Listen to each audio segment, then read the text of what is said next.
பூமியின் ராஜாக்களுக்கெல்லாம் அதிபதியாகிய இயேசுவின் நாமத்தினாலே இதை பார்க்கிற ஒவ்வொரு ராஜாவையும் ராணியையும் நான் வாழ்த்துகிறேன்.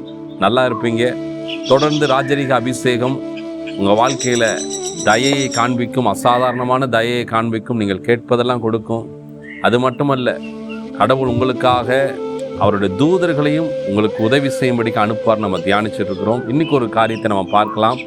எஸ்தர் ராணிக்கு வேற ஒரு ப்ரொவிஷன் கொடுத்தாங்க. என்னன்னா, சிறந்த இடம், அவங்க தங்குறதுக்கு ஒரு சிறந்த இடத்தை கொடுத்தாங்க.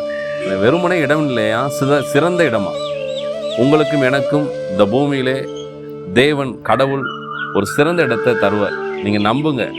ஏன்னா நியாயாதிபதிகள் புஸ்தகத்தில் பார்க்கும்போது அக்சால் அப்படிங்கிற பொண்ணு அவங்க அப்பா காலேப்பு கிட்ட போயிட்டு எனக்கு ஒரு சிறந்த இடம் வேணும்னு கேட்குறாங்க. ஏன்னா ஏற்கனவே ஒரு இடம் இருக்குது. அந்த அவங்ககிட்ட என்ன சொல்கிறாங்கன்னா, என்கிட்ட இருக்கிறது வறண்ட நிலம், ஆனால் நான் அதில் வாழ போகிறதில்ல, எனக்கு ஒரு நீர்ப்பாய்ச்சலான இடம் வேணும்னு கேட்குறாங்க. இன்றைக்கி நம்ம வறண்ட ஒரு வாழ்க்கை வாழ்கிறோம் பார்த்தீங்களா, அதிலே வாழ்ந்துடணும்னு நினைக்காதீங்க. இந்த தகப்பன இடத்துல நம்மளை உண்டாக்கின கடவுள்கிட்ட ஒன்று கேட்க போகிறீங்க. எனக்கு ஒரு சிறந்த இடம், நீர்ப்பாய்ச்சலான ஒரு வாழ்க்கை வேணும்னு நீங்கள் கேட்க போகிறீங்க. அந்த அக்சால் எப்படி அவங்க அப்பாட்ட கேட்டாங்களோ அதே மாதிரி நம்மளும் பரம தகப்பனிடம் சிறந்ததை கேட்போம். எஸ்தர்கிட்ட ராஜா கேட்குறாரு, உனக்கு என்னப்பா வேணும், ராஜ்யத்தில் பாதி வேணுமா தர்றேன்றார். ராஜா கொடுக்குற மனநிலைமையில் இருக்கும்போது கேட்குற நம்ம தான் என்ன செய்கிறோம்னா, எனக்கு இது போதும்னு நினைக்கிறோம். உங்களுக்கு சிறந்த இடம் உண்டு, சிறந்த வாழ்க்கை உண்டு. கிடைக்கிற வாழ்க்கை போதும்னு என்ன வாழாதீங்க.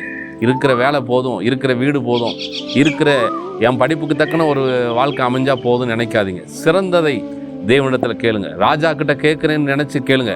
ஏன்னா அவர் புல்லுகளை என்ன செய்வாராம், அழகாய் உடுத்து வைப்பாராம். உங்களையும் உடுத்து வைப்பது அதிக நிச்சயம். பயப்படாமல் சிறந்ததை இனிமேல் கேளுங்க. உங்கள் வாழ்க்கையில் இனிமேல் வர்றது எல்லாம் சிறப்பாக இருக்கும். கர்த்தர் உங்களை ஆசீர்வதிப்பார். வசனம் சொல்லுது, நேர்த்தியான இடங்களில் எனக்கு ஒரு பங்கு, சிறப்பான சுதந்திரம். உங்களுக்கு நேர்த்தியான இடம், சிறப்பான சுதந்திரம் இது முதல் உண்டு. கர்த்தர் உங்களை ஆசீர்வதிக்கட்டும். ஆமென்.